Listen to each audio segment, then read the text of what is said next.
Magandang oras mga kababayan.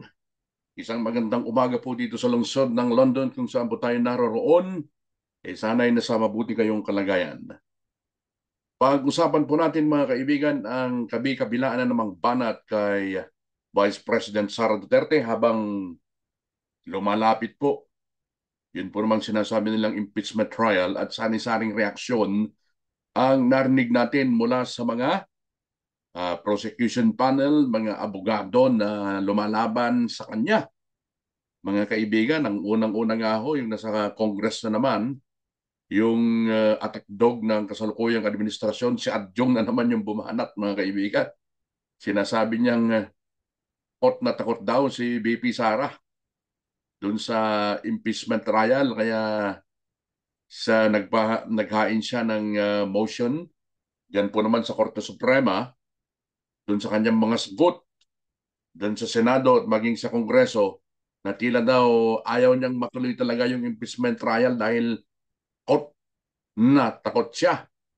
At ang sinabi nitong si Adjong let the trial begin.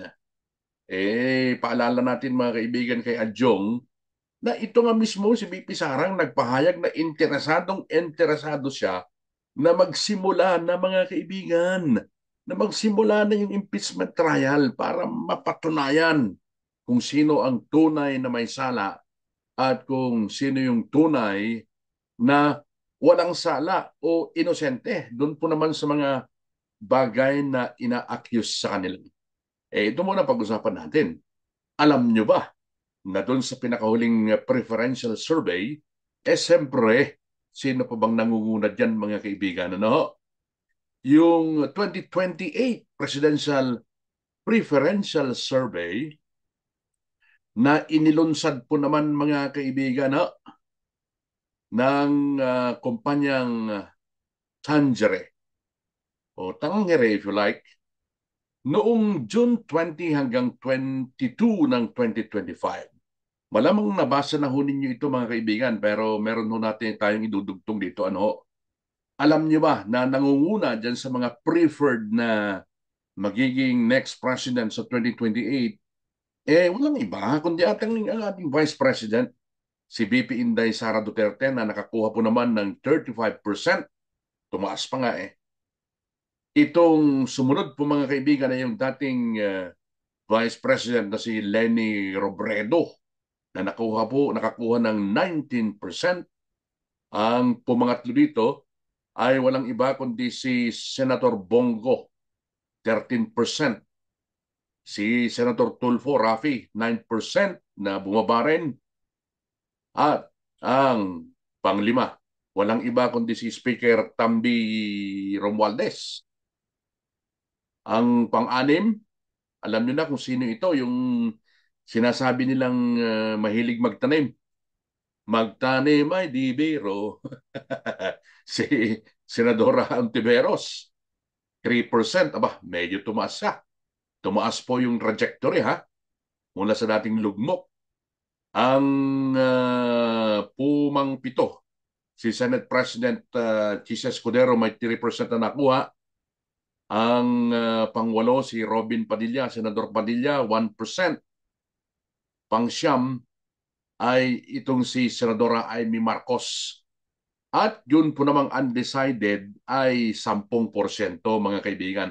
Dahil po sa early, huh? early poll na ito mga kaibigan, punta o leading to the 2028 presidential race, ang dami-daming reaksyon ang narinig natin dyan, lalo na dyan sa mga oposisyon at hindi pumapabor kay Bibi Sara at maging sa Duterte family. Pero anong sabi ni Bibi Sara mga kaibigan? Nagpahayag siya ng paniniwala na siya po ang magiging frontrunner. Siyempre wala nang iba sa 2028 presidential elections, kaya't nais siyang ma-eliminate ng kanyang mga kalaban sa politika. Sino ba yung mga kalaban niya sa politika? Unang-una, yung mga nasa palasyo ng Malacanang. Although, hindi nagsasalita itong si Marcos Jr., yung kanyang bunganga naman yung si Auntie Claire. Puro banat niyan declare, hindi mo malaman kung nanggagaling mismo yung mga kalatas na yan sa kay Marcos Jr. o itong si Anticler na umaaktong abogado. Hindi masama yan, di ba? Kung ano lang dapat ang sinabi ng kasalukuyang Pangulo, ay yun lang dapat ang mamumutawi at lalabas sa bibig nitong si Anticler. Pero maraming beses na, halos araw-araw na nga lang na nag-aabogado siya, mga kaibigan. Siya ang nagsisilbing defense counsel ni Marcos Jr. at ng Palasyo ng Malacanang, imbes na siya ay spokesperson lamang o press officer ng palasyo. Siya yung siya yung bumabanat, nag-aabogado, defense counsel ng palasyo ng Malacanang. Ang pahayag, mga kaibigan, ay ginawa ni BP Sara sa isang panayam ng isang media outlet mula sa Russia, kung saan ay hiningan po siya ng paliwanag kung bakit naniniwala siya na politically motivated ang impeachment case laban sa kanya. Ang sinabi nitong si BP Sara, it's all about the refusal or the intent of President Marcos.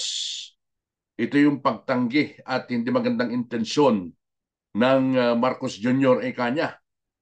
Yung intensyon ni Marcos ay ito, ayaw niyang mag-step down o ayaw niyang matapos yung kanyang termino beyond 2028. So ibig sabihin, nakikinikinita nitong si BP Sara na hindi magkakaroon po ng eleksyon sa 2028. Ayan o. He wants to perpetuate himself or his family in power. Sabi niya, gusto niyang manatili sa posisyon, hindi lamang siya kundi maging ng kanyang pamilya, malinaw niya, sa mga kinikilos ng administrasyon na kanilang ipinapataw at ginagawa laban sa kanilang mga political opponents. Sino ba yung mga political opponents po ng kasalukuyang administrasyon? Siyempre siya. At yung kanyang tatay, number one, yung Duterte family, at yung mga sumusuporta sa kanilang pamilya. Idinagdag pa, mga kaibigan ni BP Sara, na because I am the front runner in the presidential race in 2028, ganito. Ganito na lamang ang banat nila sa akin na gusto akong ilugmok. Ayan, no? Pinatunayan ito anya ng naturang survey kung saan siya yung nangunguna. Aba, malayong malayo yung agwat niya ho, mga kaibigan, doon sa mga katunggalin niya. Unang-unang survey pa lang yan, for 2028. 35% na kaagad at umaalagwa pa yung porsyentong nakuha ni BP Sara, mga kaibigan. Sa tanong naman kung sa palagay niya ay may koneksyon ng pagpapaaresto sa kanyang ama sa kanyang impeachment case, aba, sinabi, walang kagatol-gatol na sinabi ni BP Sara na I believe so, yes. Idinagdag pa niya na they think that if they take out former president o kapag ka nakuha nila at naipakulong ang dating Pangulo, mapapahina nila mapapahina nila ang marubdob na damdaming pagsuporta ng mga taong bayan o ng mga Pilipino sa kanyang ama. Nabigo sila. Yun ang sabi nitong si BP Sara, dahil nakita nyo naman, mga kaibigan, matapos na ilipat nga dyan sa The Hague ang dating Pangulo, sa ring grupo kung saan saang lugar sa Pilipinas at maging sa ibang mundo, iba't ibang panig ng mundo, ang nagsasagawa po ng mga rally in support for the President ni Hoba, lalo na dyan sa The Hague. Sa katanungan naman kung may plano ba siyang tumakbo sa pagka-presidente sa 2028, sinabi po ni BP Sara, mga kaibigan, na ngayon ay wala pa siyang plano hinggil dito. So naging consistent lamang po siya. Naging consistent lamang itong si BP Sara sa kanyang mga sagot na hindi pa niya masasabi kung tatakbo siya o hindi. Yun naman ang kanyang stand noon pa man. Pero dahil nga po sa mga survey na nangyayari at mga panawagan ng maraming grupo at ng taong bayan, baka hindi po niya mapapahindihan ito, mga kaibigan. Ipinaliwanag po ng Vice President na I have not planned anything for the presidential race of 2028. Maraming mga supporters anya ang naglatag na ng deadline sa kanya for the fourth quarter of the year 2026. Mga kaibigan, talagang yung mga grupo ko at mga individual na gustong-gusto talaga siyang tumakbo, naglatag na ng deadline hanggang sa fourth quarter ng year 2026 na kailangan po niya mag-decide kung tatakbo siya sa 2028. Siyempre po naman yung 3 taon na paghahanda mga kaibigan from now, sapat na panahon na yan. Kung ikaw front runner, kailangan patatagin mo pa yung iyong pundasyon, mga kaibigan. Ano? Pero yung mga tagilid, ay nako, matindi na ang gastos na gagawin dyan, mga kaibigan. Ano? So, yun po ang paniniwala nitong si BP Sara na dahil siya po ay front runner, huh? Aba, ganun na lamang ang paninira na ginagawa sa kanya mula noon, from last year, bago pa man yung impeachment ho na yan, mga kaibigan, ganun na lamang ang paninira. Oh, ganun na lamang ang pambabato ng putik sa kanya ng kanilang mga kalaban sa politika. Siya nga pala, mga kaibigan, ano? Itong mga tumatayong abogado ng mga kamag-anak ng umano'y mga biktima noong war on drugs ng dating Pangulo.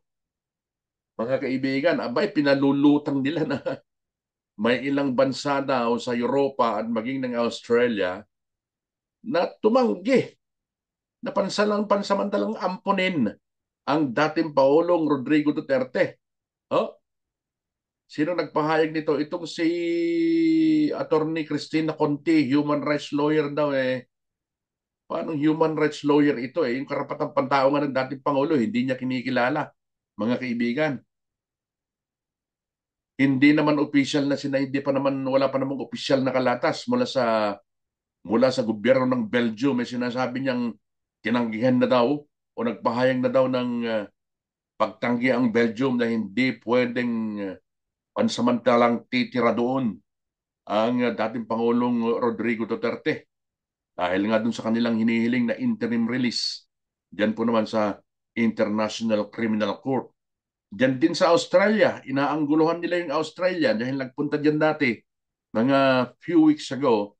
Itong si Vice President Sara Duterte, mga kaibigan, sinasabi daw ng ilang mga lumulutang na mga balita sinasabing hindi raw po pwede ang Australia na ampunin ang dating Pangulo. Wala namang opisyal na kalatas mula sa naturang bansa na ganito nga ang kanilang desisyon at pinabulaanan din po ito ng partner ng dating Pangulo na si Hanilet, si Madam Hanilet, mga kaibigan.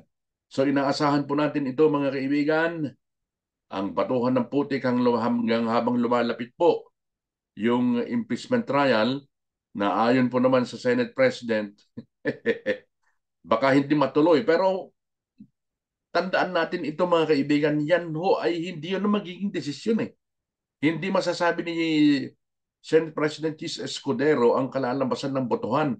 Pero ang katotohanan niyan, pag magbotohan, yung desisyon ng majority ang mananaig. Di ba? Tama lang yung sinabi niya. Ginastify naman niya baka hindi matuloy kapag nanalo ang majority na hindi nga matutuloy yung impeachment. Yun ang ating abangan, di ba? Sa mga hindi pa po nakakapag-subscribe sa ating Kape at Balita program sa YouTube channel ng Radyo Pilipino UK, isang subscription lang, mga kaibigan, para lagi po tayong mag-share ng ating mga video sa ating mga kababayan. Bye for now, folks!